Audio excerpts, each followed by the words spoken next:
I know we've only known each other for 4 weeks and 3 days, but to me, it seems like 9 weeks and 5 days.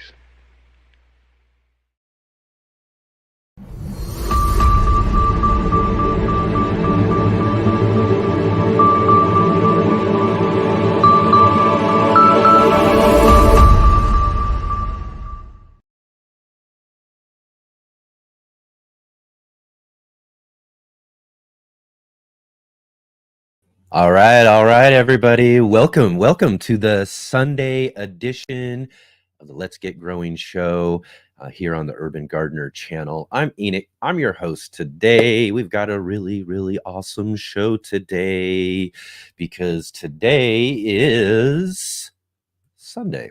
It's our Sunday edition of the show, and it's also the second Sunday of the month. So, on the second Sunday of the month, we are blessed to have Master Gardener Scott Wilson from the Gardener Scott channel joining with us here today in just a little bit to answer all of your gardening questions and have just a fun gardening conversation today on the Sunday show. And again, thank you all so much for taking your time and joining with us here today. If you can, right here at the top of the show, definitely hit that thumbs up, click the like button there, and subscribe. Hit the bell notification.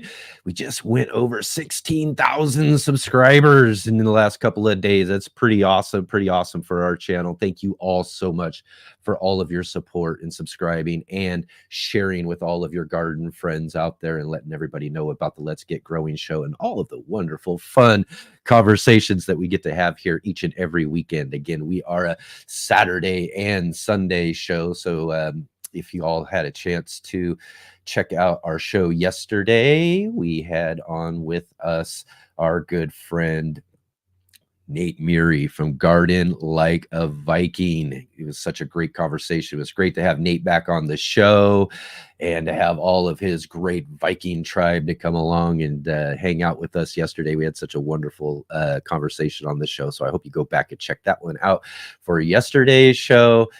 And as well, too, here's a big, huge shout out to all of you who are following us on the replay. I know everybody gets, busy and there's things going on and all that sort of stuff. So sometimes we just got to watch the replay versus seeing us live. And I really appreciate it when you do.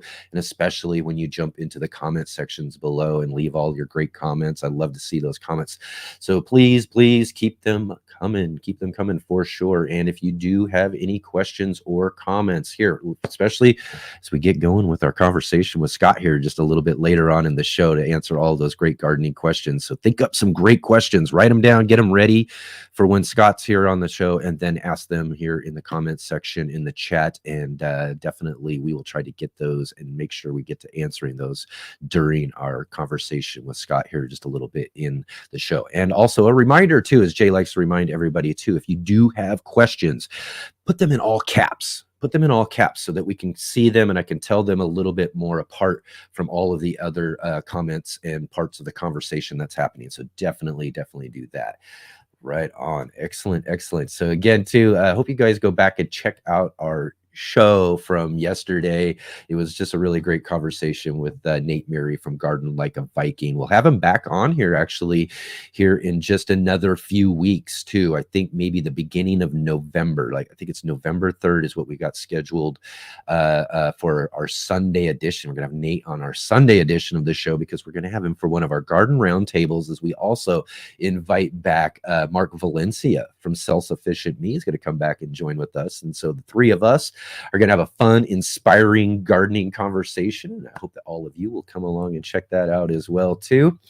And some kind of show housekeeping as well, too. We weren't on last week, as probably everybody knows, and just kind of had some things come up last minute. It was Labor Day. It was just one of those things where just things kind of lined up, and I just kind of had to, take advantage of some time to do some other things and get some things done that I really needed to. So it was great to kind of take that time off, but I also missed all of you guys too. I really love being here every weekend, hanging out with all of you and having this really fun gardening conversation. So again, thank you all so much for for the week off anyways this last week, and we got tons of great stuff coming up though too, so y'all gotta keep an eye out for all of these great shows that we're going to be having coming up here as well too. Been working really hard on getting some great guests booked up here for our for future shows and everything. But I do have to let you know though too, if you do watch the show regularly on Saturday and Sunday, next Saturday we won't be live here on Saturday. I am going to be leaving here actually in just a few hours to head on down to Southern California for the National Heirloom Exposition. And so we're going to go down there and I'm going to have some fun. So this is one of the things I also want to mention to everybody as well too. So we won't be on Saturday because next Saturday, because it's just travel and I'm just not going to be able to get back in time for the Saturday show next week. So what we're going to do is we're going to move that Saturday show all the way over to Wednesday. We're going to hop right over Sunday and go right into Wednesday. And that will be, let's see here, make sure I get this up here for you. We're going to do a National Heirloom Exposition special, and that's going to be Wednesday, September 18th. And we're going to do this in the evening too. So this is going to be really different from what we're used to here. Is we're going to do a show on Wednesday evening at 5 p.m. I used to do all my live streams on Wednesday at 5 p.m. They used to be called Wednesdays Live with the Urban Gardener. And so I thought, let's throw it back and get back into that time slot a bit. Again, for this kind of special show. And what I'll do is I'll be collecting interviews and different highlights and things from the exposition, and we'll highlight and show those on that show, as well as I've invited to come on live with us because we see her most of the time on our Saturday show during our breaks for our question, our little Q&A that we have for our Saturday show, which is Sarah's Trivia from Sarah's Seed Shop. So Sarah's going to join with me and be here live too. So you'll want to come and hang out here with us as we talk about garden season and the National Heirloom Exposition and all of that sort of stuff. So definitely come and join with us then for that as well.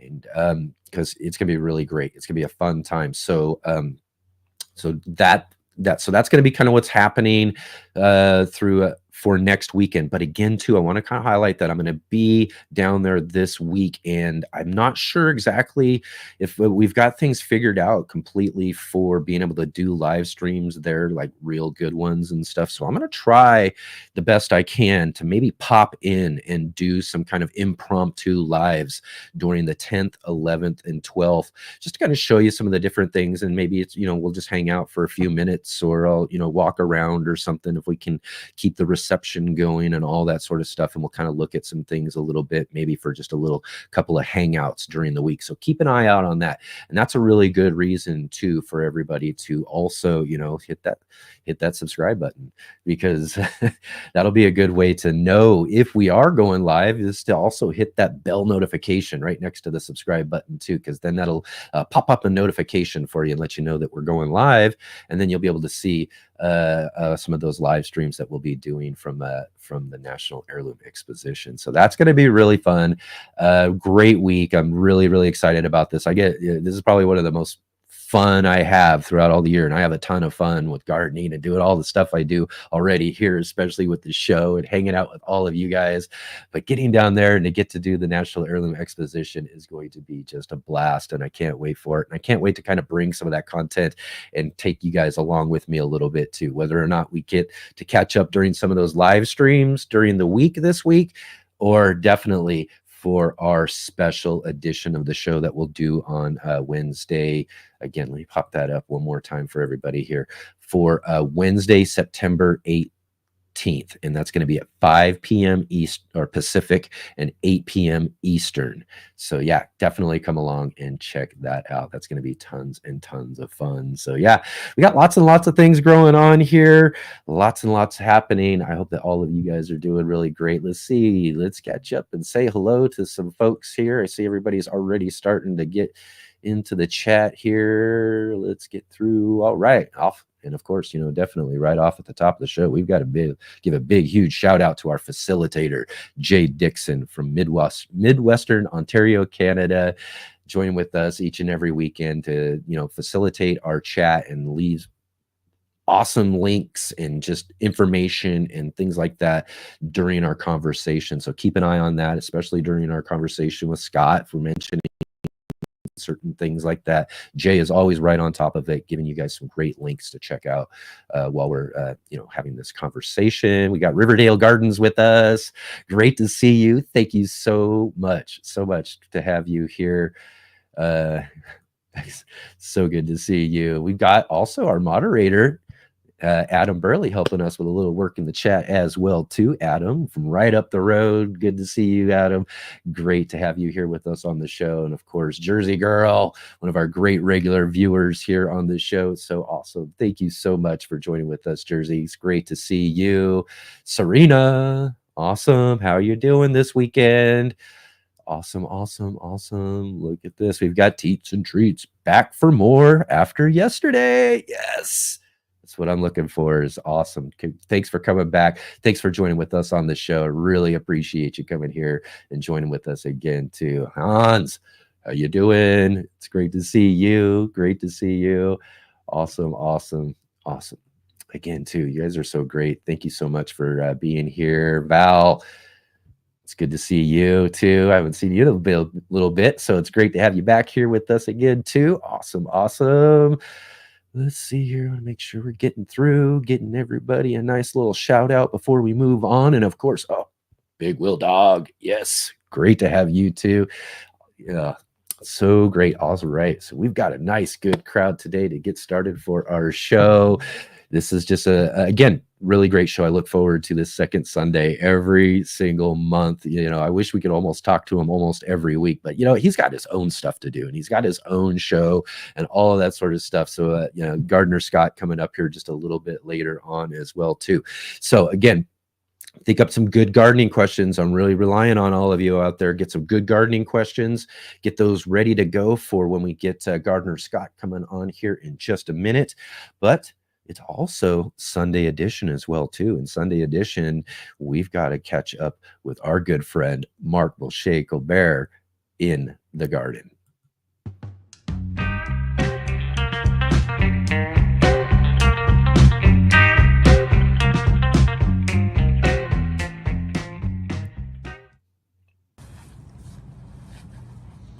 Hey guys, it's Mark Boucher-Colbert, and you're in the garden with NBC. And today we're talking about compost. Here, let me get down off my pile. And we're like right in the end of summer here, where this is like, we just had our last little heat wave, I think. Got close to 100 yesterday and 95 today. I think we're gonna be heading into the cool faller weather. And while that may trigger thoughts of pumpkin lattes for most people, for me it triggers thoughts of compost. Listen people, compost is how I got going. Me, NBC, Mark Boucher-Colbert, before I ever put a seed in the ground, I made compost. And that's what actually motivated me to start growing things. I had all this compost and I thought, what the heck am I going to do with it? Now, obviously you can compost, and you should compost at all times of the year, because you can have like, what are you going to do with this when you're done with it? Why not compost it? But fall's a great time because we got a lot of leaves coming down. Basically, leaves are offerings from the trees, nutrients that they've mined from deep in the subsoil that they brought up into their structure and now are releasing for us at ground level. So it's a tremendous opportunity to get going, get our soils more nutritious, complete nutrient cycling right within our local area. And here's the deal. People are raking this stuff up and just shipping it off. Some, of course, it's going to some kind of local composting facility, and that's good. That kind of keeps the loop going within the city or within the town. But a lot of people are just bagging this stuff up and it's going in a landfill. And they're missing out on really one of the most tremendous substances you can make for your garden. And you're going to save money on fertilizer. Like I said, you're going to reduce waste in the landfill, and you're going to be just happy making it, because it's such a cool process to be part of, To step into the composting cycle is to step into something much bigger than yourself. And you're really going to feel the energy of that. It's very renewing and transforming because you are watching transformation happen, right? You're taking objects that may get gross and slimy and nasty smelling, and after this process, it's going to come out rich, earthy, a lovely product that you're going to want to be sniffing on because it's the smell of life. And in addition, you're going to partner with all these organisms. This is a giant ecosystem that's right under our noses, literally, and available to us. And all these organisms, microscopic organisms, macroscopic organisms, are going to join you in this incredible fiesta, right? Because it's really like it's food and it's a party for everybody involved, and not just the gardener. So for all those reasons, you got to be composting, folks. You're going to love it. It's going to be good for your heart, soul, and garden. So let's talk a little bit about some of the specifics. Now, I started the video, I was up on top of a giant pile there that I have a little bit covered. I'm here at Franciscan Montessori Earth School in Portland, Oregon, where I'm the garden specialist, and we try to compost everything that falls on our grounds or everything that we cut and process. So we're talking about all kinds of branches, sticks, leaves, grass clippings, and our food scraps. What I'm looking at right now today, though, is an outdoor yard waste kind of compost. So if I'm doing a lot of food scraps, that tends to attract a whole different brand of critter and such. So that's where I'm going to want to have a more closed system. That's not what I'm talking about right now. I'm talking about a big open pile, which I've got here. We call it lovingly here at school Mount Compost. And it's mostly made up of leaves, but like I said, we put grass clippings in, we put all kinds of branches, we put corn stalks, we put any refuse that's not something we might be eating or that's been cooked or processed that way. So any of the scraps, any of the weeds, any of the parts of the plants we're not eating, we put into the compost. Let me show you what you can expect.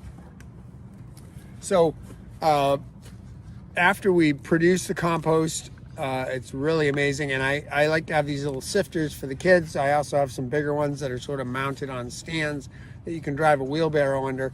But when you get this, see, there it is, that's the black gold coming through. And when you dig into your pile after it's been working for about a year, you're going to get this wonderful stuff, and you're going to get some stuff that hasn't broken down yet. And then the beauty of it is whatever's left just goes right back into the heap for more decomposition next year.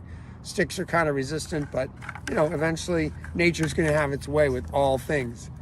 This gives you a chance to filter out if there's any little trash, and plastic is ubiquitous in our society. It's going to get in your compost, so just filter it out. Anyway, I like having some scoops or shovels and some different size sifters depending on who's doing the work. I have a lot of the kids going, so I want to have these small size sifters for them. And then, like I said, I have some bigger hardware cloth that I've mounted over some 2x4 framing, and that forms a nice sifter to drive a wheelbarrow underneath. Makes the job go a little faster. The key to composting is somehow clipping and cutting and reducing the surface area of the particles. So if that's sticks or branches, you're going to want to be cutting them up into small pieces. So I have here some hand loppers. I have some shears.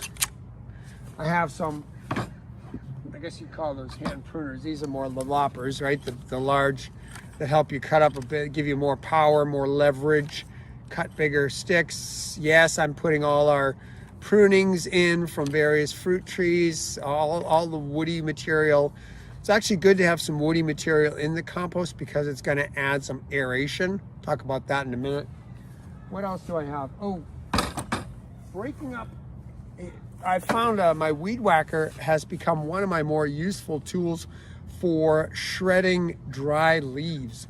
I will just take a heavy duty garbage can, like one of those Rubbermaid Husky garbage cans. No product placement, no advertising. I was not paid any money to say that. I just find it's a durable product. And then I'll take my weed whacker and string trimmer and just literally fill the can with dry leaves. It really works best if they're dry. So you want to pick a day when they're dry and crispy, not wet. And literally, like, I'm just going to go up and down with this thing in there, and I'm going to shred them without them flying everywhere. Now, you could just make a pile of leaves and do the same thing, but they will fly everywhere. The advantage or the reason why you want to shred things and chop things and get things down to size is that when you cut something up, whatever it is, when you break it up or cut it up, you create so much more surface area, right? Imagine just a chunk of something, and then when we break it up, all of a sudden we've exposed two more surfaces. The more we do that, the more surface area we expose, and chemical and biological reactions are happening on the surfaces of particles.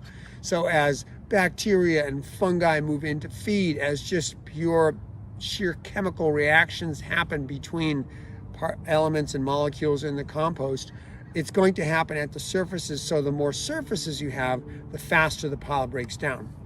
Let's talk about another tool. Well, actually, I'm not going to haul this over. Well, I guess I will. 40-pound bag of fertilizer. This is one of my favorite kinds of fertilizer, Nutri-Rich. It's chicken manure, a composted chicken manure fertilizer. This is dried and pelletized. It's a little heavier on the nitrogen, 432. Feels like I got a little kid here. Let me put this down.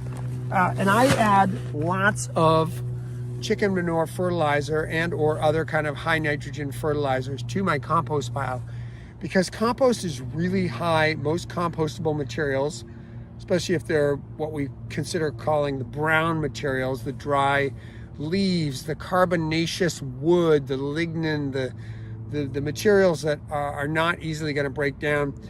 If you think of anything that would stay in its shape and form over many years if you did nothing, like if you put a pile of wood chips in your garden, really did nothing to it, it would stay that way for a long time. That means it's like highly carbonaceous and highly nitrogenous or nitrogen-laden things tend to get stinky, and the poopy diaper effect, I call it with my kids. But when you put those two things together, highly carbonaceous material and nitrogenous material in the right proportions, you get action in the compost pile. And the ratio is about 35-1 carbon to nitrogen, but you're never going to figure that out. You're never going to calculate it correctly. What you're going to watch for is the compost pile starting to heat up, because that's a sign that bacteria have moved in, are multiplying rapidly, and they're literally biological energy. The energy of their reactions and just the sheer numbers of them is going to raise the pile's temperature. You can tell either by sticking your finger in, for example, or buying a compost thermometer and inserting that. You'll see the temp go up. If you're hitting 140 to 160, my hat's off to you. You're quite the composter. You've got quite a good carbon to nitrogen ratio. If you're not getting that high, you might want to try adjusting the amount of one material or the other. Also, crucially important, water. As I build this compost pile, especially in the fall, I'm going to be watering the layers thoroughly if it's not raining, and then adding some nitrogen at every level. So I'll be basically making, the old lasagna garden style, put down a layer of leaves and sticks, water it, put some chicken manure in, then another layer, do the same thing on top, on top, on top. So we've talked about nitrogen, we've talked about particle size, and we've talked about nitrogen, carbon, and water, all really important parts driving the compost process. Let me tell you one more thing and show you a cool tool. As these bacteria especially get to work, they are the aerobic bacteria. The aerobic bacteria are going to work the fastest, and they're also going to neutralize any unpleasant smells. When we start to get a compost pile that's too wet or too nitrogen heavy, we're going to shift the pile toward the anaerobic side of things. And think of like grass, freshly clipped grass that mats down, kind of goos up, and then stinks like a dirty diaper. It's already said it, the dirty diaper effect. So anyway, we want to try to avoid that in our pile. And if that's happening, you want to aerate. And here is just the tool for that. This is called the compost crank. This is a marvelous tool. You just stand there. It's got an offset handle, corkscrew, made out of stainless steel. The manufacturer, again, is Low Tech Products. And again, there's no sponsorship here. I just think this is a great tool. It's really well made. This thing is easy to operate. You just, go toward the right hand and it'll drill down based on the curvature of that corkscrew. And then you can either just simply back it out. That's the least effort. But it's like, think of it as like a metal worm that's making a channel and a path deep down into your compost pile. And then as it extracts, that path is left so air can get in there. Or you can pull, if you're strong enough, if you have enough upper body strength and you don't drive it too deep, you can pull a whole core of stuff up and out. And that's going to create a much bigger, rounder channel that will, again, allow more air to rush into that pile. The bacteria will get a second wind, so to speak, from that fresh oxygen, which they need to maintain their population. And then they'll be able to continue to feed, and the temperature will stay high in your pile. Generally, this has been accomplished by turning the pile after a certain period of time when the temperature is observed to drop. If you turn the pile, perhaps add more water if it's dry, perhaps add a little more fertilizer if it's still woody and very carbonaceous, you will get the pile to activate again. But this is a nice tool whereby you don't really have to turn it. You just you burrow into it and oxygenate it from all sides. Anyway, what I want to say is fall. Oh my gosh, it's the greatest time for compost. If you're in love with compost like I am, you're just about ready to have your heyday. The stuff's going to start coming down. We gardeners know the value. We're not giving it up. We're not sending it away. We're not giving it away to somebody else. We may actually be collecting other people's stuff. That's the level of obsession that a true composter is like operating at. But anyway, I hope you have a space for some kind of a pile. You can even do it in a closed can. I mean, you don't have to have a big sprawling acreage. And again, like, this is a great kind of tool. If you buy yourself one sturdy heavy duty garbage can, drill some holes to allow drainage, and then do the layering system right in that garbage can, you can turn it with something like this. There's no mess. It all stays right in that little area. You can be doing your kitchen scraps if it's an enclosed, but if it's open, you can take care of all your outdoor waste, turn it into garden gold. You're gonna love the feeling next year, or depends how fast your pile breaks down, how much you tend it. But within a year, you're going to be running your fingers through that beautiful sifted garden gold. Your plants are gonna love it. Your fertilizer bill is gonna go way down, and you're just gonna be happy, happy, happy. So I hope you get to have that compost joy. Wishing you all the best in your gardens. I'll see you around next time in the garden with NBC.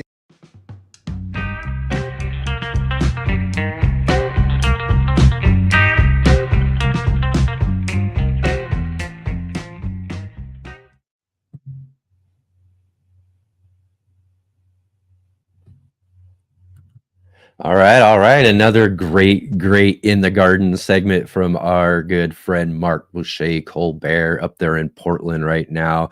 And I'm looking forward to, as I'm starting to notice, and we had a little cool spurt. So that's probably why more so than anything else, but some leaves were starting to change color and all that. So again, too, I'm very similar to Mark when it comes down to all of that sort of great garden gold that starts to fall down from our trees and all of that. I'll even myself too go and collect bags from my neighbors and all of that as well too. He talks about using the string trimmer there. I do just more of, I got the lawnmower with the bag on it, so I just gotta pile them up or dump my piles of bags right onto my yard and just run over them to really mulch it down really good. That works really well as well too. Plus, if you got the stream trimmer, definitely for sure.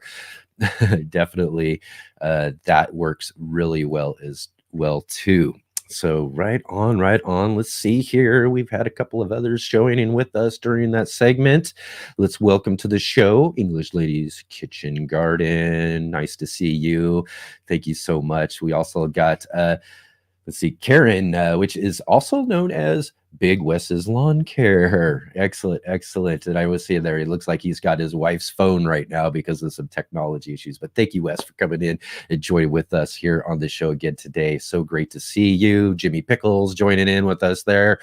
How are you doing? Good to see you. And we've got Chris Lilly. Happy Sunday, everyone. He's like, I made it though, late. It's always, I don't mind if you're late, that's fine, as long as you can come in and check us out and all of that too. We, again, as we mentioned as well, this great thing about these two is that they got replays and everything too, so you don't really miss out on anything anyways. So all right, excellent, great to see you there. And then I wanted to mention too, Riverdale Gardens mentioned during that segment there too is I wish you were my teacher when I was a kid, which I believe is towards Mark, because I'll tell you, one of the things I just really like about Mark is that because he's a teacher to children and teaches children about gardening and doing all this sort of stuff, I think that just it just brings a great personality and a great way of being able to teach just really good basic gardening type of skills and things like that. And he just really does such a great job at it. And we are just so fortunate to have him coming around here and sharing with us out of his garden. And as well too, again too, he's also our co-host for our monthly book club, which I'll talk about a little bit later on in the show. And real quick, Serena did ask a question too there as well, and is asking about, are they getting more fires in California? Well, you know, I don't know about more fires in California. Actually, that was our situation last year for where I live here in Southern Oregon. We were getting a lot of that smoke and fire smoke from California, because again, I'm only like 30 minutes from the California border. So we were getting a lot of that last year. This year, it's our own fires here in Southern Oregon. We had another one that's just a little ways away from our valley here. That just kind of popped up this last week and is going like crazy. And I went out earlier today just before the show, and it's smoke everywhere. We've got smoke all over again. We did have a nice little break from the last fire, which wasn't too far from this one, which was again not too far from us in the valley over here. And I was showing pictures of that earlier in the season, and that one filled us up with smoke, like about a month ago. So we've had a couple of really just horrible periods of smoke again, and it's out there again today. So one way, I'm kind of glad I'm going to be taking off here in a couple of hours towards National Heirloom Exposition, so I get away from the smoke for a little bit and hope that they don't get any or have any on my trip down through California there as well too. So we'll see how everything goes as far as that goes. And let's see here, I'm going to check with everything. Let's see.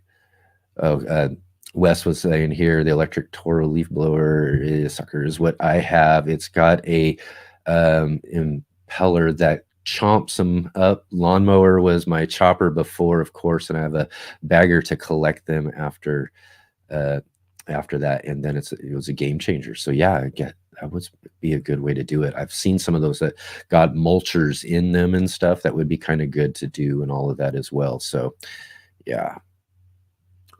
But however you get it done, though, it's great to do and great to have all of that good leaf material to not only, kind of use for our compost, but I also get a ton of it and break it all down so that I can just cover and mulch all of my garden spaces and all of that. So we kind of use those leaves throughout the year, and then I really pile them up as we get towards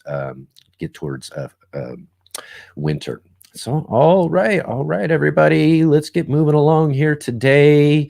And we'll be right back here in a moment. We've got our good friend Gardener Scott with us here to join with us to talk about all of your garden questions. So we'll be right back in just a moment, and we'll talk with Gardener Scott. Hey gardeners, thanks for tuning in to our show today. We'll be right back at it here in just a moment. I just wanted to take a second here to highlight our regular videos and features here on the Urban Gardener channel. Our weekly garden journals,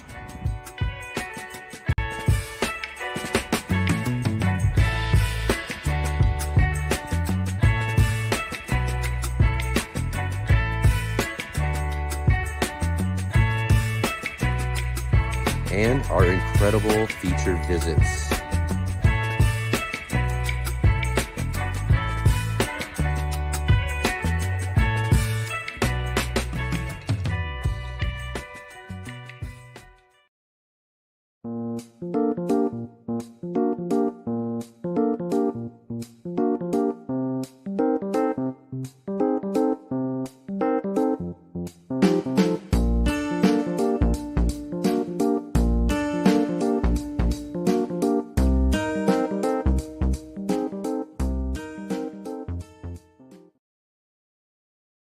Yeah. All right, all right. So, what's really growing well in your garden? I see that kitchen garden, or English lady's kitchen garden was mentioning my courgettes are going into overdrive right now. French beans doing great. I'm fighting the slugs and snails. Oh my, they're terrible. I grow out of my alleyways, and it's so hard to like take care of them. Every time I like do something, and I'll hopefully get some of the populations down, they just bounce right back, and there's just as many before. But for me, I'll show you this picture real quick here. One of my best this year, which is great. I love cucumbers. We got tons of great cucumbers growing everywhere, especially my favorite lemon cucumbers. This is a picture of one of our lemon cucumbers out in the garden right now, and just tons of them. And I will say this though, it's not that all of my cucumber varieties are a major success at all, but the varieties I did get to sprout and get starts for and everything, those ones that went in the garden are doing really great. And plus I've got some great volunteers, and was lucky enough to also get some lemon cucumber volunteers as well too, that are producing tons of them. So I'm going to have a bunch of them. I've actually got a big old thing of them that I'm going to go take down and share with everybody down at the National Heirloom Exposition. So that's going to be fun. I really love those. So, all right. Without further ado, it's time to get on with the best part of today's show. It's our segment with Gardener Scott.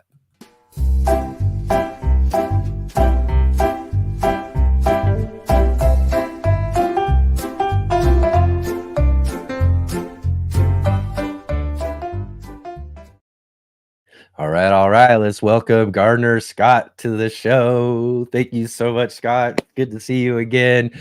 Again, he just keeps saying this though, but it just feels like I was talking to you just not too long ago. It's so awesome. This has been just so wonderful, man. I'm telling you, to get a chance to catch up with you this once a month throughout the gardening season. We're just getting to grow together. We're getting to learn some things, and you're just here to help us out and figure out a bit more about what's going in our garden. And again, just thank you so much for all your time and contributions this year. It's just been really, really awesome. Oh, glad to be here. Excellent. So let's start this off. Again, it's been a few weeks. We haven't, since we've seen you. So how are things growing in the garden? How are things been growing? Great. I, of course, like many people that grow zucchini, I'm overwhelmed. That's actually what has done best for me so far. But part of that just because that's an earlier crop, and the zucchini just grows so quickly.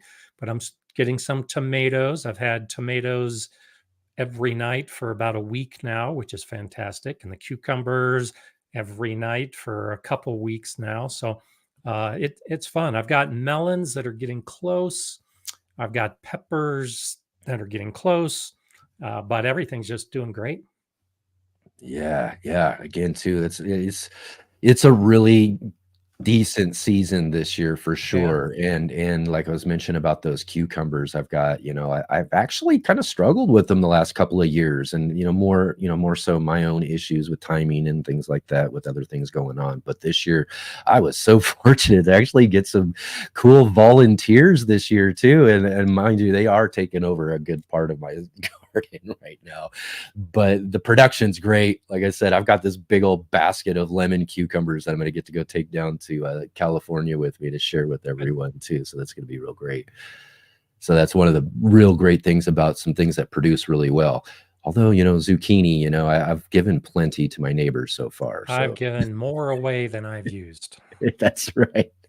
It's so fun to grow them, but man, I'm telling you, it's just the thing that happens every year, right? We're going, oh man, they just keep coming and coming every time. It seems like every single day, and there's this one funny meme or whatever I see that's online all the time, is that you're out one day and you see the little the little zucchini or courgette there or whatever, you see it, and then you're like, okay, one more day.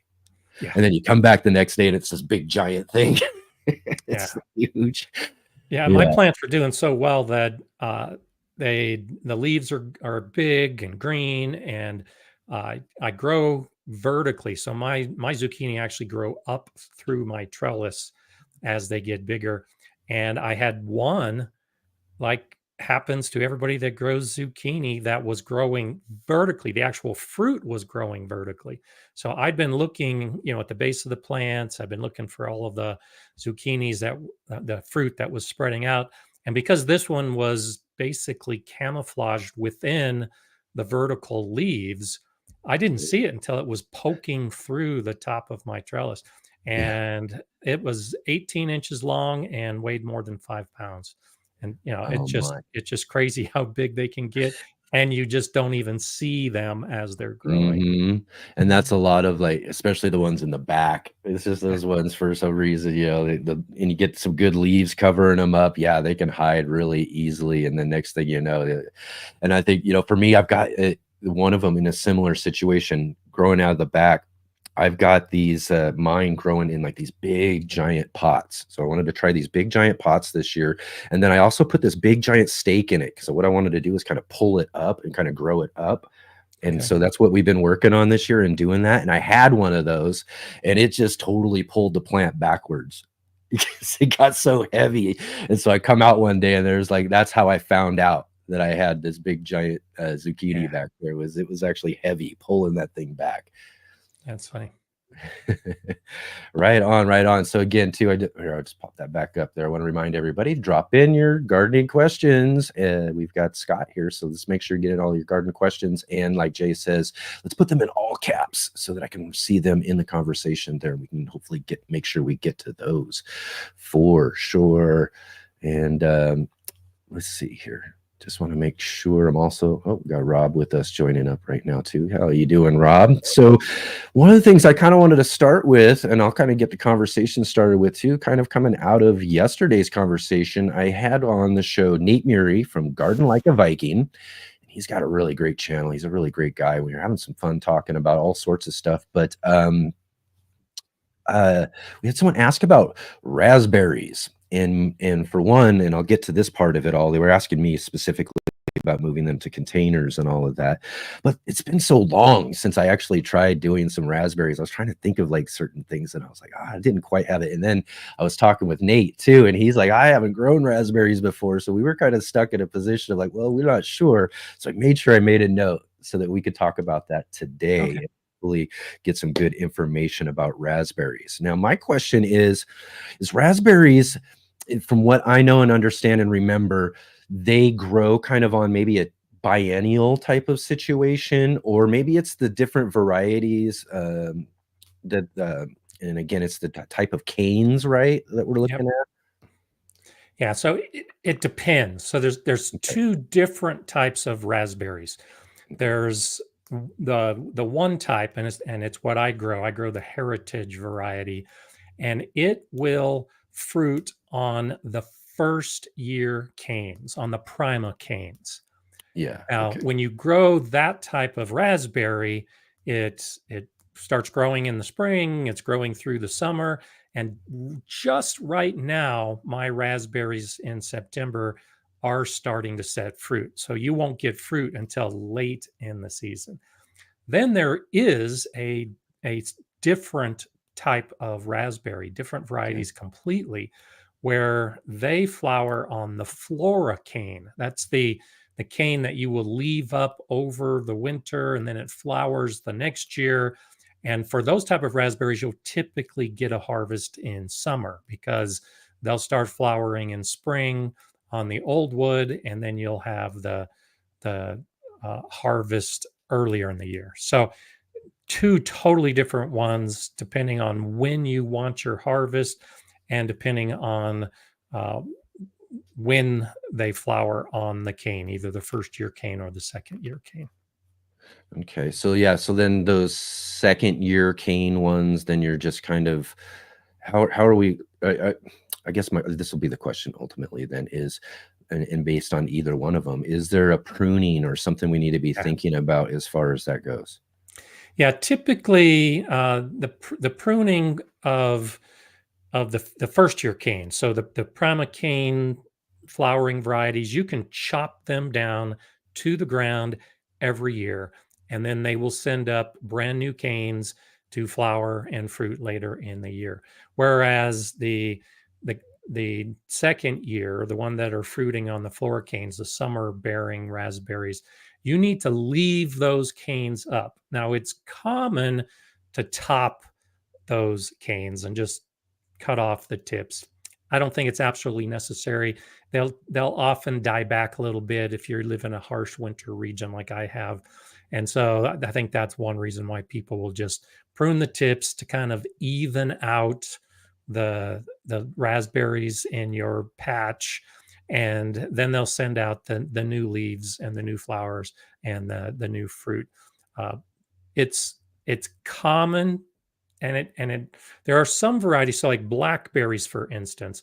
Most blackberry varieties, and this holds true with most brambles, will That's do the weird. same thing. They will flower in the second year, and blackberries tend to require a little more pruning just because the the cane can get really long, and you'll see this in a lot of particularly UK growing where they are trellised, and so you will tie the blackberry to the trellis as it grows because it gets kind of tall and lanky into that second year. There are some raspberry varieties that do the same thing. The varieties that I've grown and my season here in Colorado, because it's a little bit shorter, there isn't as much time for the canes to grow long. So I don't do trellising. I just, my raspberries are only growing 3, maybe on occasion 4 feet tall, but they're close enough together that they support each other. And so the only pruning I do is at the end of the season when I chop the canes down for the following year. Yeah, yeah. And now one of the other things that we were talking about too, and this was kind of my situation when it came to really early on. In fact, this was one of my first real kind of lessons in gardening that I got. Again, we all of us gardeners, when we're first getting started gardening, we get in, we started, and then we're at the nursery, we're buying up everything we can. We don't even know how they grow, what to do with them or anything, but we got them all and we just start popping them in the places that we think that they should go in. And for me, I got raspberries like in one of my first years of gardening, and popped them right into the middle of one of my only in-ground spaces I have in my small space garden. Now, raspberries are great. Again, like you mentioned this word, I loved it. This was the one I was trying to figure out all day yesterday, was bramble. Okay. But anyways, these they can get really big and they take up some good space and all of that as well too. So if you had a small space garden, they're probably not best right in that little bit of space that you got, because they can be really invasive, right? Yeah, they'll spread pretty quickly. Mm-hmm. Last year, my raspberries spread a little bit more than they did this year, but I was having new raspberry plants pop up 8 and 9 feet away Mm-hmm. from the main patch. Now, typically, they're only going to spread out 6 to 12 inches in any given time, and so they'll tend to be a little bit closer together. But yeah, they can spread. And so if you have a clear spot in the middle of like your lawn, don't be surprised when raspberries start popping up in the middle of your lawn. Mm-hmm, mm-hmm. Yeah, and that was my big lesson right there, was like, hey, wait a minute. So second year, and I was like noticing that again too. I had one popping up way over here in the garden, and then another one way over there, and I'm like, oh, whoa, okay, this is different. So this is the point where, as a new gardener, I'm like, I got to figure this out. What's going on? And that's when I learned these things. And I'm not sure what is this root system called. I mean, how it's got a kind of a name to it, right? Because they go under and they rhizomes are the type of roots that will spread underneath the soil surface and then that's pop what I was up. thinking. Yeah. And so I'm not sure if the raspberries are technically a rhizome, but that's how they're spreading. It's definitely the habit, is that right? Yeah, because again, too, they go underground and they'll spread out. Now here's a bigger part of the lesson that I had to learn though too, is okay, so now I'm moving on to, okay, well, I can't have them in there, small space. Let's go get a big tub, and let's transplant those things right out of there and stick them into a big tub that I got. And I did that. I made a video on that years ago, and it actually worked out really well as far as moving into the container. But the next season, they were still popping up. And that's the kind of the thing too, is that you can cut them out. And if there's something left over there, it will continue and move and spread, and as well, right? Oh, yeah. Yeah. It took me nearly 2 seasons to get them completely eradicated. And you've got to really do surgery too, and follow those lines and take them everywhere they go, and do all of that. And if you leave one little bit, and that's what I did that second season, I left one little bit and it was popped up the next time. But luckily I caught it early enough and I was able to pull them then before they really spread in that next season. But yeah, they can be a hassle if you got them in the wrong spot. Absolutely. Yeah. So you want to be really careful with that. So kind of that'll be my next, or actually, you know what? I got questions. I could keep going on and on about that, but you know what? There was some stuff popping up. I got to remember this, Scott. Okay, here we go. Question. This is Wes. Wes is using his wife's phone today. From Wes's lawn. And question, should I leave my leaf composter till spring created last fall, 4 foot by 4 foot by 5 foot tall, and half of it's left breaking down, or add to the top? I can build another one if need be, no problem. So this is when you're making leaf mold, and basically a big compost pile with nothing but leaves. It's a little bit different because generally we're not turning it. I'm not sure if Wes is turning it or if it's a static pile. When I do it, I just leave it as a static pile. And it essentially decomposes from the bottom up. And it's primarily fungal decomposed. So you've got the fungal threads rolling through it that are breaking down the leaves. And so the bottom will be mostly decomposed. The middle will be partially decomposed. And then at top, around the edges, because it's so hard to keep those top leaves moist, it will eventually break down. And a year to a year and a half is typical for a pile like that to break down. You can turn it and take those dry leaves and put them inside the pile, and then put some of that partially decomposed material on the outside. And that hastens it a little bit, and you get a little more consistent product. And so the question to be answered is, do you want fully decomposed leaves, the leaf mold, in 6 months in spring? And if you do, then maybe turn it inside out a little bit and just leave it. By adding more leaves, those leaves in 6 months are not going to be decomposed, but they could act as like an insulating blanket to allow what's on the outside right now to decompose better, because they're going to be covered with another layer of leaves. And then in spring, when you're ready to harvest, just brush off those top leaves and harvest all the leaf mold underneath. Or start a whole new pile and do it all over again, because it's going to take a year to a year and a half. So I tend to favor doing a sequence of the leaf mold piles because it takes so long, and let one decompose. And before it's done, basically every fall you're creating a new pile. But because you've got the access to leaves, you just start a new one. Yeah. I've got kind of a similar one where I do that. It's out in the back alleyway, and so when I harvest all of my compost in the spring, in the early spring, from that pile, I've already got a bunch of leaves still already go, because like I was talking about at the beginning of the show, I go around and collect those things from my neighbors even, and so I'll put those and I'll just pile it back in, and with lawn clippings and things. By that time, we're already starting to collect some good lawn clippings and everything. And I mix those things up a little bit to kind of give them a little fluff. And so they don't really kind of compact up. But if you're mulching them really good, it seems to work pretty well against keeping them from really layering together. Yep. But yeah, I just let that kind of stand itself, and then we'll add some lawn clippings throughout the season, and then maybe once, maybe twice, I'll do what you say, and I'll just kind of like mix it up just a little bit more. But what I also do though too is I'll get right down in the center and I dig in there, and I take a lot of our food scraps and things as well too that I don't use in our standing composter, kind of like what Mark was talking about in his segment. And I'll put those down in there for the worms to get up in there well too, because I kind of encourage them to get up in there and start eating the leaves and the food and all that sort of stuff, and just really get that activity going. The leaf mold pile, the leaf pile is not going to be a hot compost. Exactly. You're not going to get up to that 140 to 160 degrees.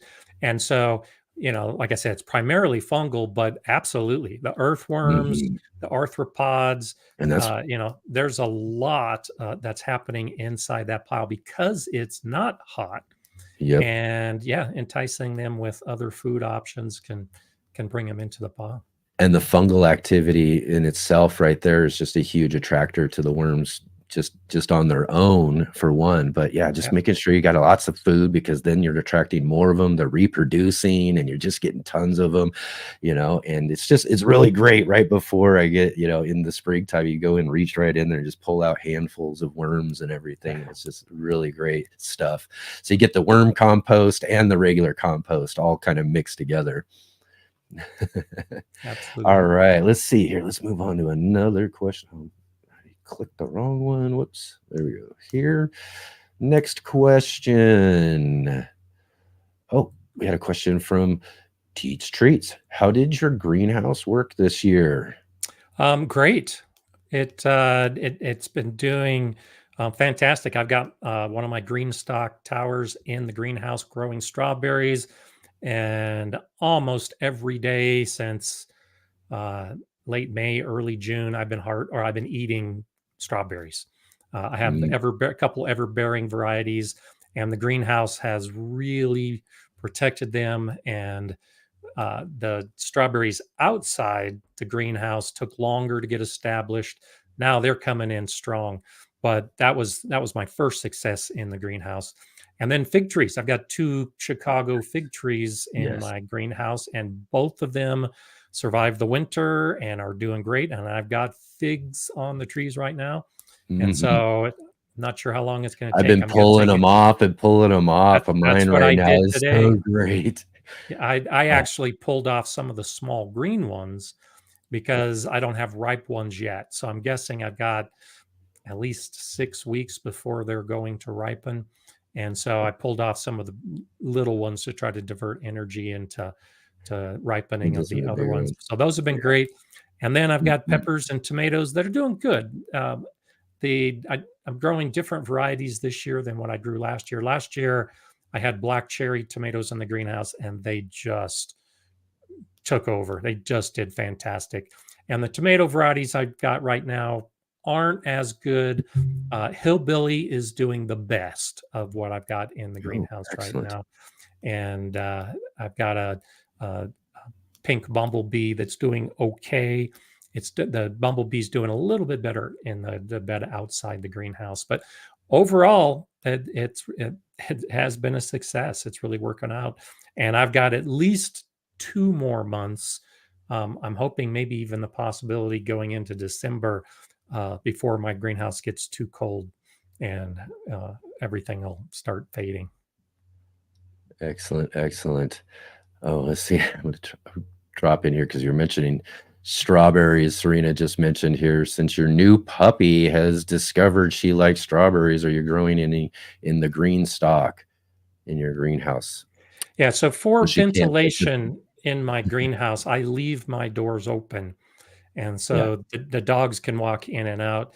But once she started eating the strawberries on the low end of the green stock, I would just keep an eye on her. And then every time she'd get close to the plant, I'd correct her and get her away from the tower. So I haven't had any issues with that. The same with my bed. She was crawling inside the bed to get the strawberries. And I put some bird netting over. And every time she went in that direction, I gave her a correction, and now she doesn't even bother the bed. So if it was right in front of her nose, she might eat a strawberry if I wasn't standing there. But it is has that to more so the fact that you just don't want her eating strawberries? It's not something that is it something that's kind of bad for the health of a dog? I don't know if it's good or bad for the health. It's just You want your you know, strawberry. it's a habit that they get into, and then before you know it, you don't have any strawberries because the dogs eat it. The last dog I had would do that with carrots in particular, where she could get in the bed and dig out the carrots, so that became a problem. And Mala has tomatoes, cherry tomatoes in particular, as she likes, and so low on the plant, Mala will often steal the tomatoes, but it's not so big a problem that I have to worry. Except I am planning to fence in most of my vegetable garden area, not so much for the eating of the vegetables and the fruit, but because they play and they chase each other and they're running through the beds. You know, individually, I've never had a problem with the dogs getting into the beds, but when Yeah. a puppy is running and being chased or doing the chasing, they just run over the beds. So I'm going to have to put up a fence around it just so they don't Yeah. play too hard where the beds are. Yeah. What a you want them to be able to have fun, but let's not mess up all of our work, That's right. man. We put so much work into our gardens, it's kind of hard to watch a couple of dogs having fun, which is enjoyable to watch, but yet alone watching the here goes things flying around the garden, right? Yep. All right, so Chris was asking just a little bit ago too, just popping back to zucchini. I am pretty sure they were pollinated. They got like pointer finger size, then shrivel and fall off. Got any suggestions? Yeah, so zucchini can actually get pretty good size even when they're not pollinated or partially pollinated. But temperature is a huge issue. And if it's too hot, then they can also fall off. So it's very possibly a pollination issue because high heat will also kill the pollen before the flower can be pollinated. And so many of us have been dealing with hot summers that I'm not sure where Chris lives, but it's Yeah. most likely a pollination issue coupled with high temperatures or dry, windy conditions as well. Yeah. And so, that, to the question, shade cloth. I'll do that during the heat of summer. I've got hoops over all my beds, like you can see in my garden behind me. This picture I took last week. So I keep my hoops up over all of my plants, all in all my beds, and I'll throw shade cloth over during that critical pollination time, or if I notice that the fruiting is decreasing, just to help shelter those plants and cool the temperatures a little bit.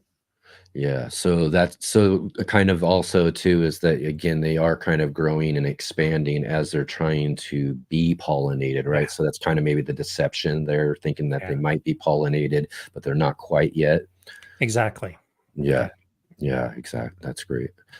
Awesome. Serena is asking again too. Serena's got all the good green stock questions for you. Why is the basil doing better in fabric pots than the green stock, even though they both have the same potting medium bought this year? And so I think I love growing in the green stock, and a lot of my viewers, because I've got the Gardner Scott code that gives a discount, a lot of my viewers have bought the green stocks, and it takes a while to figure out the watering. I think that's the most critical piece to it, is that the green stock, because it's higher, it gets more direct sun typically throughout the tower, and the wind is rolling across it. Green stock towers tend to dry out faster than a fabric pot, and especially a raised bed. And so getting the water right, where you've got to keep the soil moist but not saturated, and you've got to keep the soil moist but not too dry, and that happy medium is difficult to find over time. Last year, I actually had better success with basil in my green stock than I did in my raised bed. Partly, I think, because I had the irrigation better. I had the green stock figured Mhm. out, and the soil was good. Uh, the Generally, though, I think that the more room you can give the plant, and that's both the root and the plant, the more successful it will be. And so, generally, with the exception of my basil last year, most of my plants will do better in grow bags, and they'll do better still in a raised bed because there's just more space for the plants to fill out. And so it's a number of different factors like that: the weather, the irrigation, the amount of space, that all play into it. So it's really hard to narrow it down to a single issue as to why one is better than the other. It's probably a combination. Yeah, yeah, and especially like in bigger plants and stuff. Or I talk with people about is like when you're thinking about root space size, you know, and the size of what a plant should be when it gets to be in there. And sometimes again, or clustering lots of plants together, you know, those sort of things when we're inhibiting the roots from really being able to do what they need to do. It's going to kind of take down production. And that's just something we also got to kind of think about in container gardening, really in Absolutely. general, with most Absolutely. plants, is that, you know, plants always grow better in the ground. When we're containing them into containers, we're kind of like, that's what we're kind of doing, is we're suppressing them just a little bit. And that's going to mean that they're probably not going to be as big and vibrant and productive as plants we have in the ground as well too. And I'm sure, because I haven't had a green stock yet, I would love to get one here soon and try that out actually. But again too, we're talking about just smaller root spots for them than they would be in a bigger container. Yeah. And the way the green stock works is most of the roots are growing into the interior of Yeah, go the into the tier. center. And so each of those tiers has 6 pockets. And so the roots are not just in that pocket, they're growing inside. And that's another issue, is the roots can interfere with each other. When you've got all Yeah, 6 pockets filled with plants and the roots are doing really, really well, then they're fighting for the nutrients. And so that's a whole other issue as well, is I've noticed in my green stock that it requires more fertilizer than a lot of my typical container gardening requires. And I think it's because those roots are growing so well in the green stock, you have to really give a boost of nutrients on a more regular basis. yeah, that's something yeah, because exactly, I don't think about that too, is that's again too, we're putting things together in a Mhm. space, but they look like they're apart because you got them in different segments and stuff, but those roots are all coming together from all of those different plants and have to kind of compete with each other a bit. Yeah. All right. So let's see here. Going right along. Everybody's doing great. Thank you, everybody, so much for all of these awesome gardening questions this week. This is Nice. great. I always write things down, and you guys come with the good questions here, and I might not even get to all of mine. Let's see here. English lady asked just a little bit earlier. I wanted to get this one too, because are blueberries better in ground or tubs? Now, I've this got is my thoughts one. about this, but what are yours? Well, and so this is a good one that, it depends, but this is one of those situations where a plant can do better in a container. The Mhm. key is that blueberries like a low soil pH. They Yeah. like an acidic soil.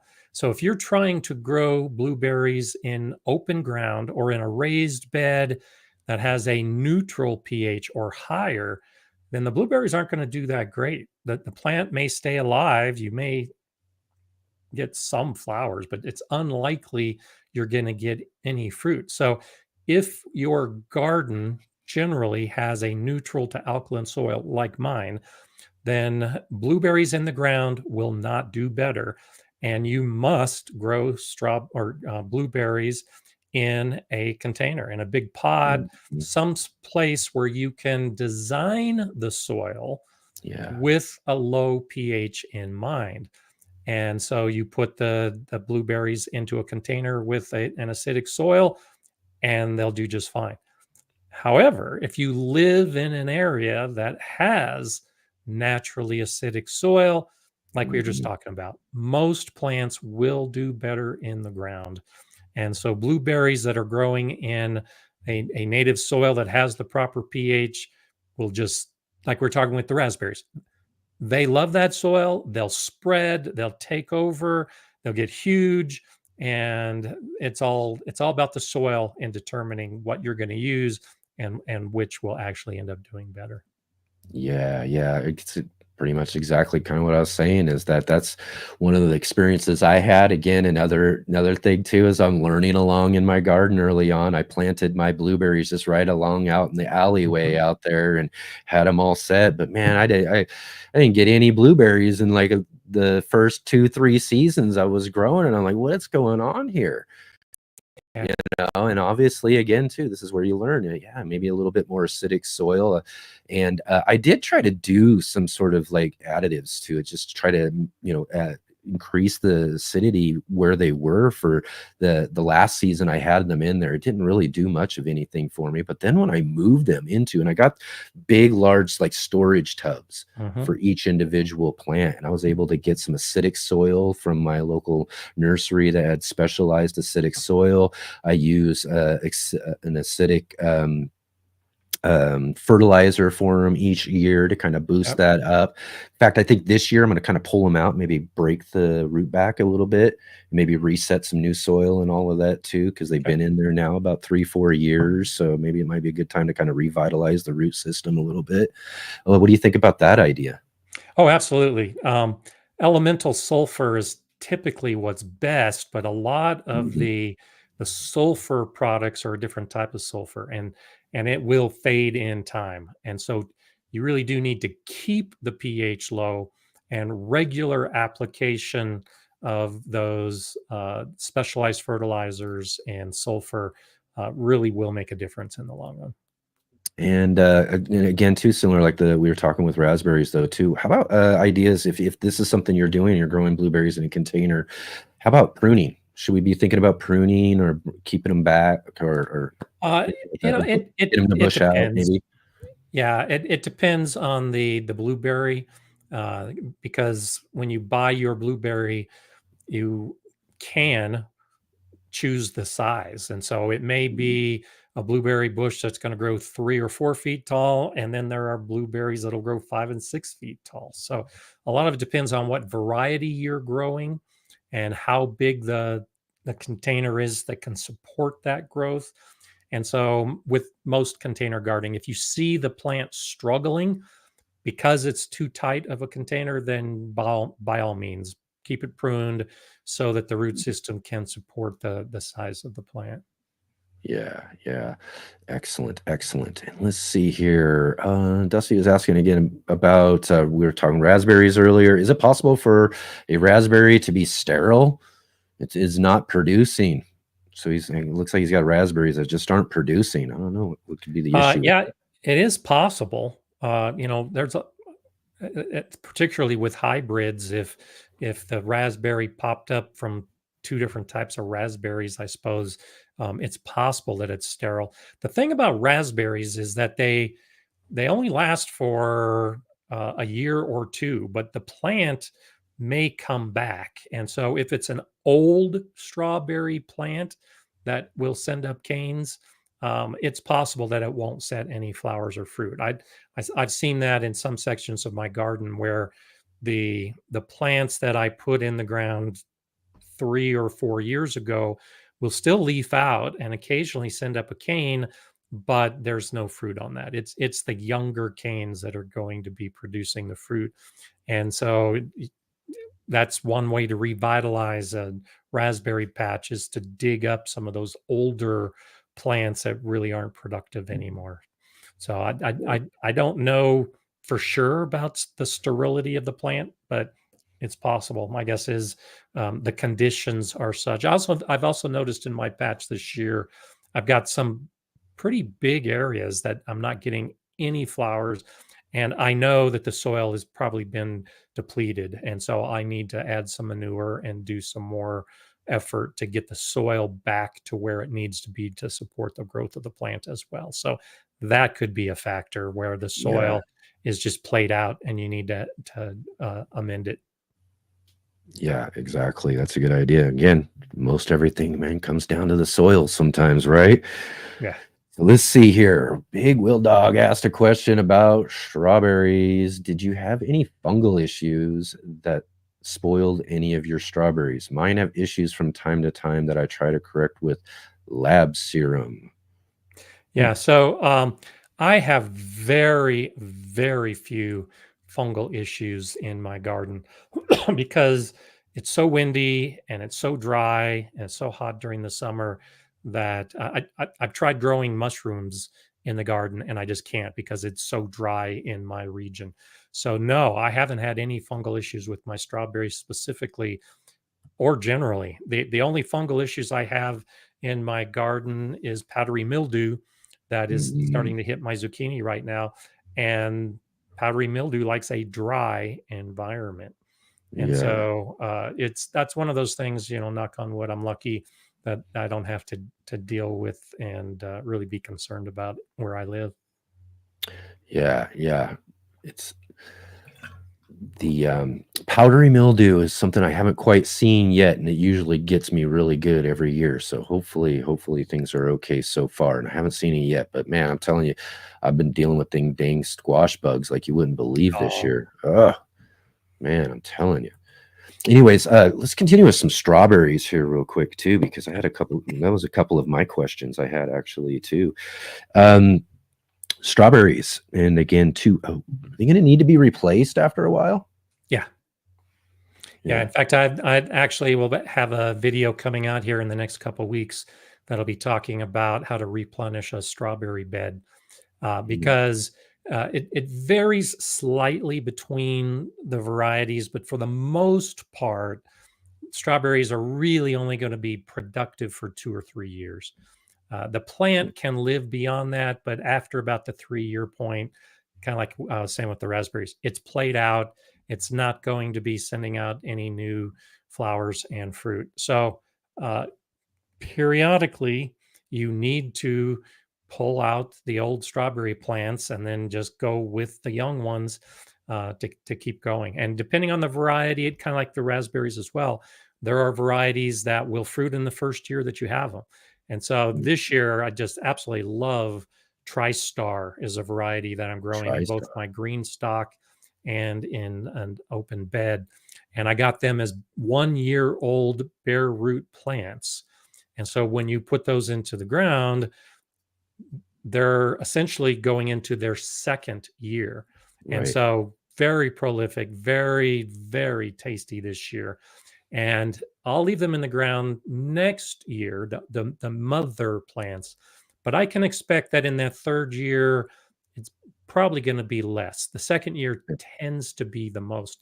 If you let your strawberries send out runners and let those runners root, well, that's the first year. When those runners are rooting in your bed, that's a first year strawberry. And then the next year, you can expect those young plants to be a second year plant and to be much more productive.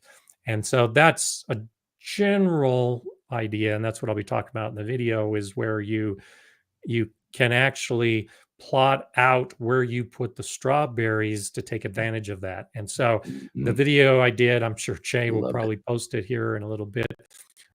Actually, I think she might have already posted it in the comments.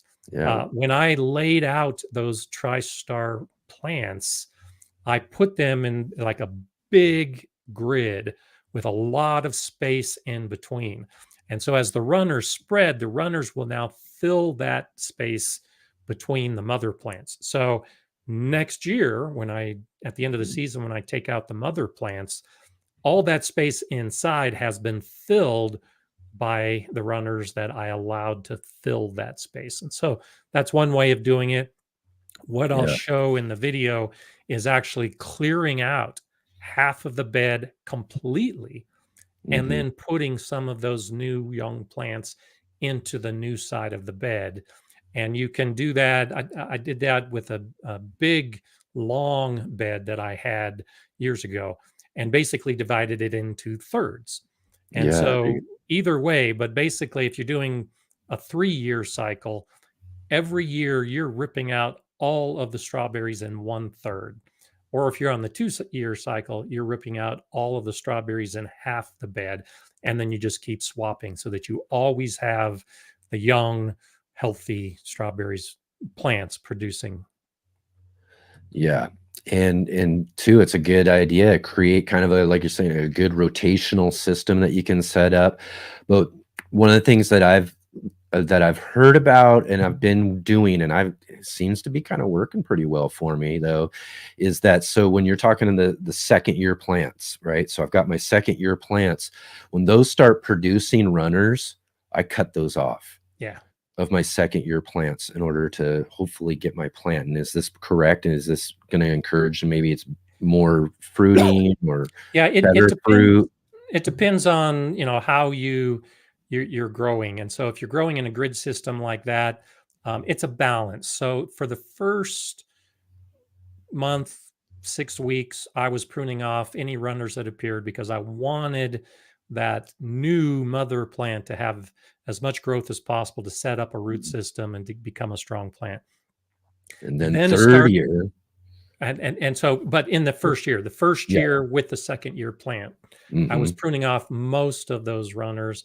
And then when the fruit came, I collected the fruit. Now there's typically a period between when they'll fruit and when they'll send out runners. So I did allow those plants to send out runners because I wanted to fill out some of that space in between. And then once those runners started getting established and the plant was going back into the fruiting cycle, now I'm cutting out any runners that appear. So, it's kind of a philosophy of how you want the plants to grow, how you want to fill out the space. But absolutely, you could cut all of the runners in that first year of growth, which is the 2nd year of the plant. And then in the next year, focus more on the runners. And then use those for your new cycle to go around. Exactly. And then you're just creating this great cycle, first year, first years, which is your 2nd year, right? They're fruiting, they're producing, you're cutting them off. Your 3rd years over here producing runners. And I take little pots and I kind of stake them right into the little pots and make sure that I've got enough to kind of replace again when it comes into, the first year space again, and you just create a good cycle about it, and you'll be in great strawberries all the time. In fact, I got so many different places now too that I got to be careful too, because I got tons of strawberries all over the place. And let's see here. Also, Dusty was mentioning here though, loved the gutter system for strawberries, which is something I really want to do. I got a fence here. I'm thinking about doing that and setting up a really cool gutter system. But Dusty's asked, or I guess make this a question. He says it won't survive in winters here, and I think he was saying something like Wisconsin or something. I mean, mine do okay, but is there a point where strawberries just don't handle freezing? Oh yeah, and it's usually in containers. I've tried growing strawberries in containers last year, not this last winter, but the previous winter. I tried to grow strawberries in my green stock, and for me in zone 5B, they just will not survive containers. And so a gutter is actually a small container. Exactly. Yeah. And even in a bigger system like the green stock, they just don't work well in Wisconsin, Michigan, North Dakota, mountains of Colorado. Which zone would we say? What zone? And so what I've seen with people that I've corresponded with, or in videos that I've watched, zone 7 tends to be the minimum. Most of the people I know or that I have seen information about, in zone 6, it's iffy to have strawberries survive in a container. But in zone 7 and above, they can actually do pretty well, and they tend to survive the winters without many problems. Yeah, Big Wheel Dog says that he's in Indianapolis zone 6, and he gets most of his to survive. So, and I think much of it depends on the variety of the strawberry that you're growing and the type of strawberry. But zone 5 is just too cold. Yeah, yeah. And let's see here. Oh, wrong one, wrong one, wrong one. Ah! It's fun when this thing gets moving. All right. Can I propagate raspberries the same way as strawberries? Like that, pinning the runner in a new pot. And they No, just work two different ways, is what I was two thinking. completely Correct? different ways. So the runner, like we were talking about with raspberries, the rhizome, that's all underground. Yeah. And so you can't even see it. There's nothing to pin. But what you Mhm. can do, and it works very well in spring, like you were talking about, Yeah. they pop up everywhere. Just dig up those little plants and put them into pots. Yeah. Yeah. And For that's sure. an easy way to propagate. I actually have a video where I show both how to propagate strawberries and a different one on how to propagate the raspberries. The concept is the same. You're just putting the young plant into a pot. The key difference is that the strawberries are doing it above ground and the raspberries are doing it below ground. Yeah, yeah, and they're just, again, too, so very durable. I mean, you can almost just yank them out of the ground and stick them in a pot, and they probably do Absolutely. just fine too, so don't And worry about it. I have done that where I've yanked out the raspberry and then I look at the roots and say, "Oh wow, this is a pretty good root system," and then put it into a pot and Yeah, they root and grow often without any issues. and Dusty Flass is saying the canes of raspberries will root if weighted. Yeah, so that's a little bit different. So that's a system called layering. Mhm, And so, with most brambles, this is a great way to propagate blackberries because blackberries generally don't spread as quickly as the raspberries do. But yeah, you take one of the canes and you just kind of scrape one of the edges of oh, yeah, the okay, cane, and then you put that into the ground and staple it or weigh it down, and you can expect the roots to develop on that cane. So, yeah, that is definitely a way to propagate. I find that takes a while. I've yeah, done it with blackberries and the raspberries I grow. The canes are too sturdy to bend over and do that with. But yeah. it takes a while for those roots to develop on that cane. But yeah, yeah, What about just cutting it off and pop it in?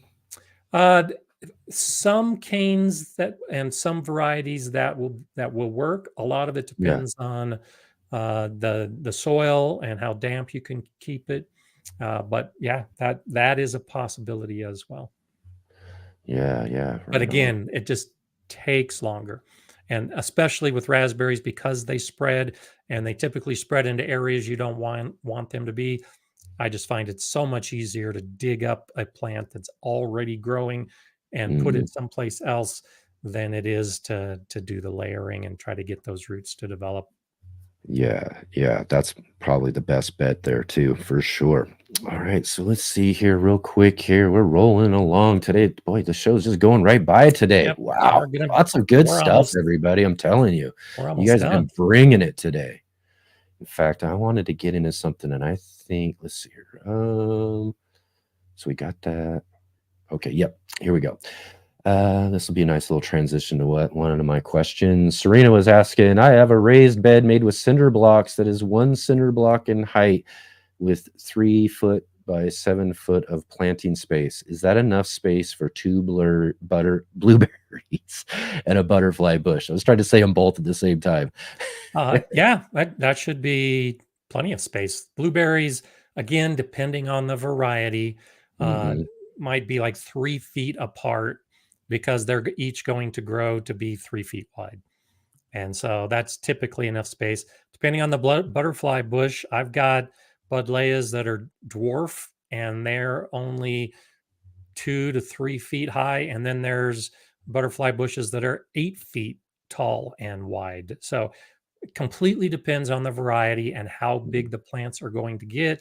But again, there's an issue. I think that the butterfly bush will do better in a neutral pH soil. Right. And if you have the soil to grow your blueberries, the plants don't match exactly with the pH that they each need. Yeah, that would be the concern ultimately for that. Definitely. And so that leads me to what I wanted to talk about because it's a really good idea to maybe mention. You make videos, Scott, and you make some really great videos with some great Thanks. information. And I love them. I love them. Your last couple of videos, though, too, are kind of right on this way. You were making and getting really creative out in the garden and making some raised beds. Yep. Let's see. A couple of videos ago, you showed us how to make raised beds out of cement boards.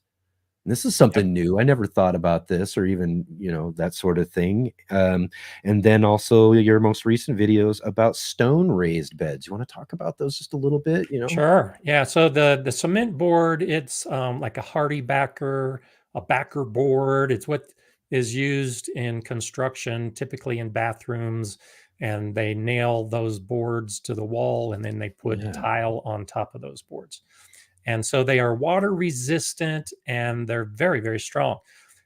It's partially an experiment, though I do Mhm. know of some gardeners who have used the cement board successfully in the garden. I'm getting a lot of comments from people doubting the strength and doubting how Right. long they'll last because cellulose, depending on the company, it might have 10 to 20% cellulose in the backer board, and the cellulose could break down in Yeah. time. Right. But I'm not that worried about it because in That's a my fun of dry gardening, right? region, the winter snows and even my summer rains, they dry out so quickly that I'm not worried about excessive moisture in that cement board. And then it's a strong board. Now I show in the video that you can cut a groove into it and break it, but on its own, you can actually stand on it and it's not going to break. So it needs to have a weak spot for it to break. So I'm not worried that once the soil gets into it, that the weight of the soil is going to break it because that's Yeah. just not enough per square inch pressure to cause cracks or Yeah. breaking. So that's my understanding. That's what I'm going into it with. And of course, if I learn something different, I'll report Yeah. on it at a future date. And Yeah, then the so we're just stacked, looking at I was just gonna say we're just looking at more so we're looking at degradation over time possibly, which is probably a situation with, like I got some wood raised beds and these yeah, sort of things. It's just about how long maybe this is gonna last. exactly. And And it's so great I expect experimenting. it, yeah, I expect it to be less of a problem than wood. The wood, breaks down. My wood is 5 years old now. It's still Yeah. okay, but it's Yeah. starting to show signs that it may only have another 3 or 4 years left.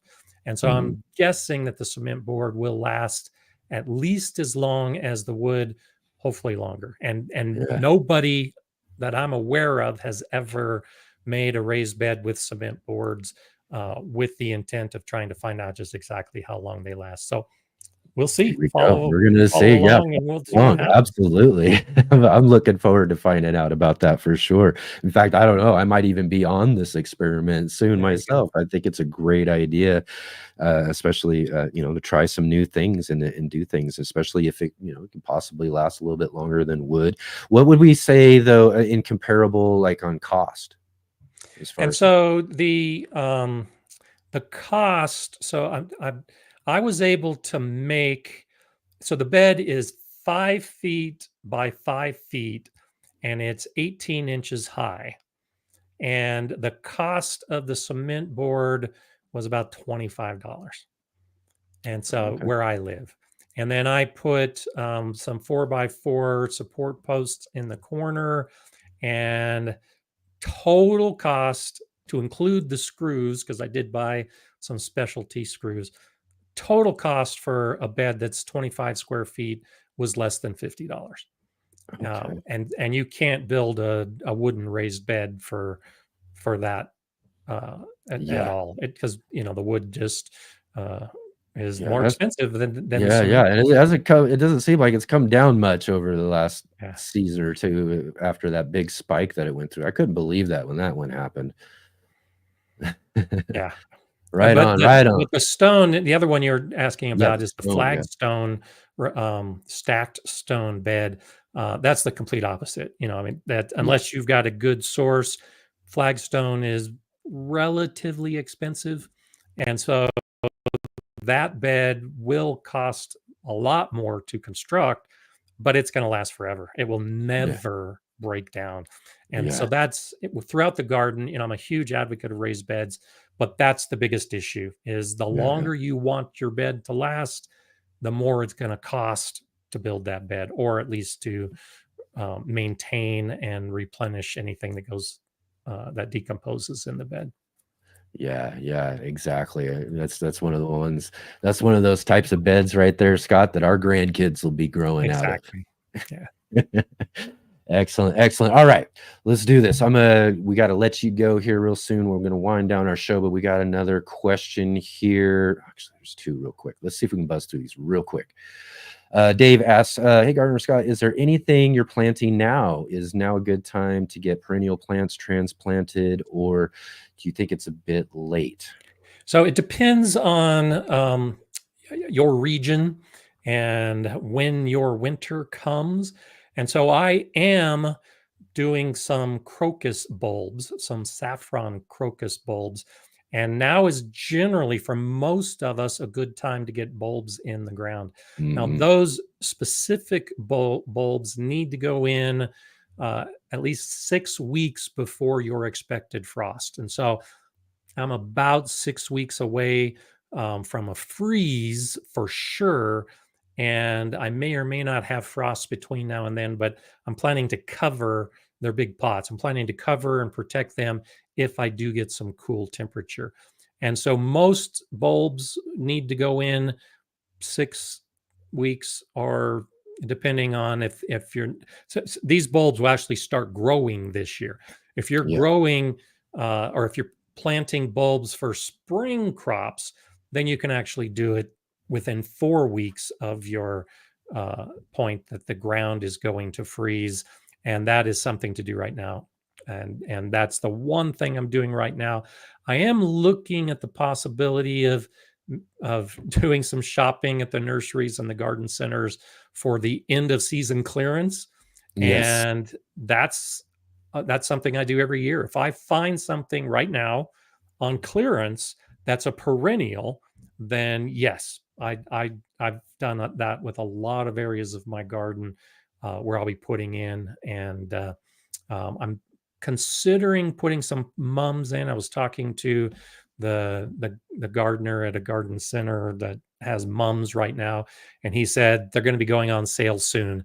So I'm not putting mums in yet because I know that they're going on sale soon. Just to anticipate that sale for sure. Yeah, that's, you got to do that too, man. Always be prepared for those sales when they're ready to go, especially the end of season stuff. That's when you get your best deals for sure. All right, last question. And Serena gets our last question. Again, another great green stock one here. Seeds in the green stock haven't germinated. Strawberry seeds. Oh, haven't germinated yet. Do I need to mulch them when the first frost is coming? So strawberry seeds are very difficult to germinate. They have to stay moist the entire time. And that's, again, like we were talking earlier with the green stock, the surface soil of the green stock dries out in no time whatsoever. Even if you're watering the green stock every single day, if you're not watering those pockets from above, like with a sprinkler or a watering can or a water wand, then that soil is going to dry out. And any seed, when it's in that germination mode, if the soil dries out, it's not going to germinate. Or if it started germinating and the soil dried out, it's going to kill the seedling. So my guess is that the soil surface on the green stock just dried out. So yes, mulch. And she's also mentioning too, the seeds were in May. So I would imagine they probably wouldn't expect anything. Yeah. They should be germinating in a much shorter period than since May. So chances are they died. Or it just got too dry and they weren't able to germinate at all. Yeah, again, that's the same thing. I haven't never tried strawberries from seeds because of knowing how hard and difficult they are Yeah. to actually do. And so maybe someday I'll give it a shot because it does seem interesting. But yeah, so again, going back to one of the reasons why, if you really want strawberries or certain things, that's why we got some good established plants and things like that. For those are good to get, and then start building maybe a good cycle for yourself so you can keep those, maintain those good strawberries throughout the season. Yep. And throughout the years even. All right, Scott, man, this has been great. Again, awesome. I go, the hour just flew right by. And again, we could talk all day about gardening. And again, I got plenty more to talk about. We'll just have to move it on to next time for sure. But thank you again for taking your time to join with us all today and answer all of these just wonderful questions from everybody. Oh, it's always great to be here. I will give you advance notice that I'm going to be traveling, and I've already have some problems with next month. So I won't be able to be here on the second Sunday next month, but we can chat and see if you're going to be doing this going into November, which is just crazy to think about. Right. November Yeah. is just around the corner. So it's been great so far this year, all of these months while the season is actively growing, and we'll figure out what we do from here. But I've enjoyed it, and it's always nice to be here and answer all the questions and see all the great support. Yeah, it's great. Yeah, definitely. So again, thank you so much for everything all this year. And again, we'll look forward to getting you back on real soon. And we'll get some more of this stuff going on as we move on to, I guess maybe we'll talk some harvesting and some things and seed catalogs and all that sort of stuff when it comes down to it, because I'm sure that's getting us ready to start thinking about the next season. Exactly. Well, all right, good Scott. To see you, buddy. We'll see you next time. Excellent. Thank you so much. Bye-bye.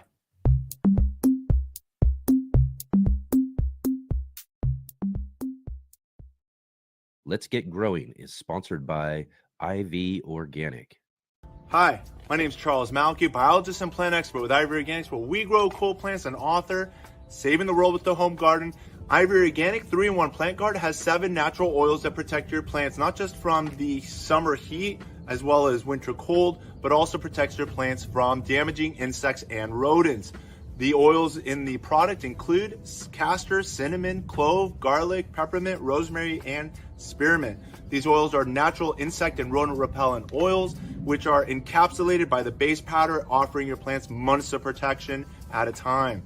1 application per year will suffice for protection against damaging summer sunburn and winter sun scald, but if the target is pests, application as much as 2 to 3 times a year may be necessary.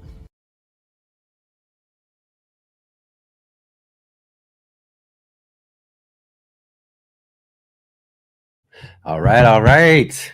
Another great Sunday edition of the show. How awesome was that to be able to hang out with Gardener Scott there, get all those great gardening questions answered. And definitely for any of those who were on and checking out our show yesterday, as we were talking about raspberries, man, we got a really great lesson on raspberries today, strawberries, and all sorts of great stuff from Gardener Scott today. So just really awesome, again, to have him here with us for sure.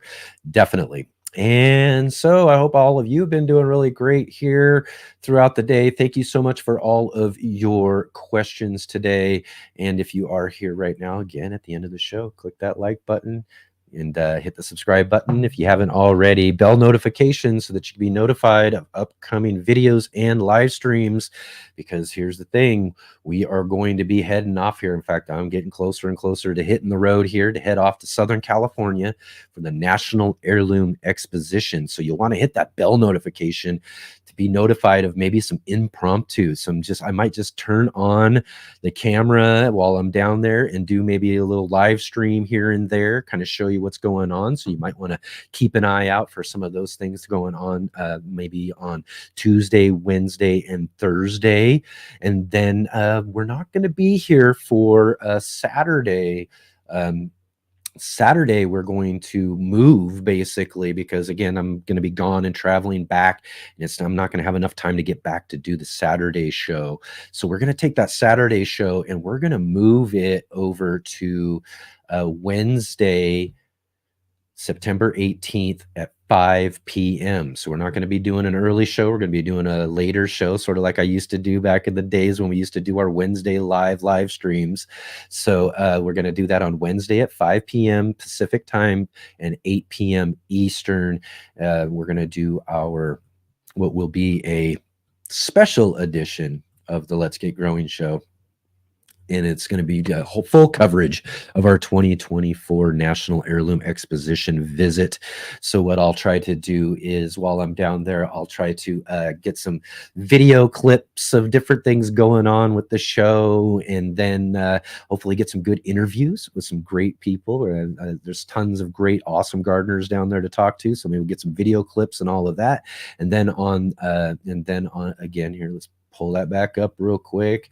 On Wednesday, September 18th at 5 p.m. Pacific, we'll get together here and I'll play some of those clips. And we'll also have a great conversation as we'll get to catch up with Sarah from Sarah's Seed Shop. She's always doing our gardening trivia on our Saturday show each and every week. So we'll get together with her live and hang out for a little discussion on the National Heirloom Exposition. So that's going to be really, really fun. You want to look forward to that for sure.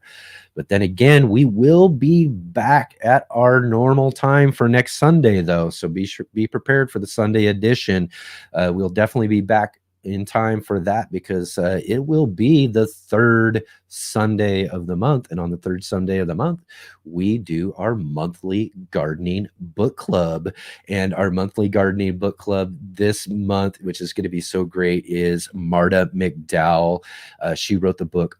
She's written lots of great books, but this one, All the President's Gardens. This is just a really, really great book so far. I'm about halfway through this so far, really, and it's just really great.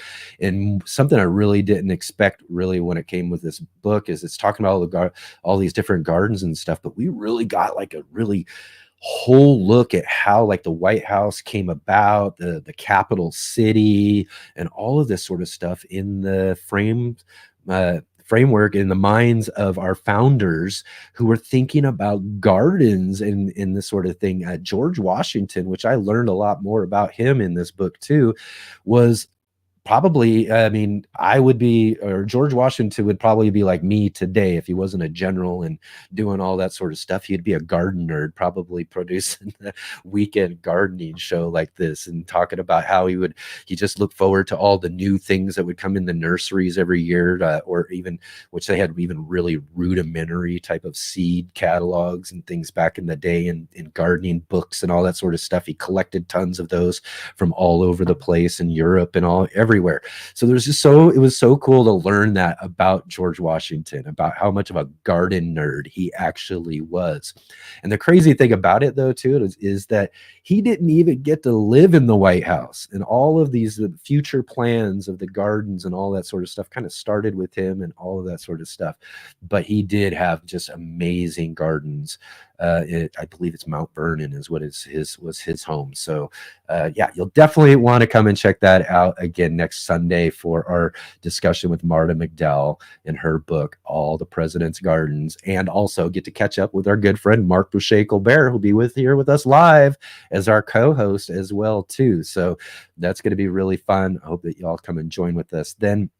And then as well, too, we'll be working on in the next week, getting right back to normal schedule, hopefully, but we'll launch that off with what's going to be a beekeeping weekend, similar to what we did earlier in the season for our hot pepper weekend, where we were talking about peppers and all the different hot peppers. We're going to do a weekend solely centered on beekeeping. I've invited some great beekeepers. We've got some great YouTubers who've got some really good channels with beekeeping. We've got some other people with some really great beekeeping knowledge. I'm going to try to shoot some maybe something here locally and have a nice contribution for in the garden and all of that. So look forward to that as we get back to our regular schedule after this next week. And then again, we'll have a whole more things coming on when it comes to Let's Get Growing in our show.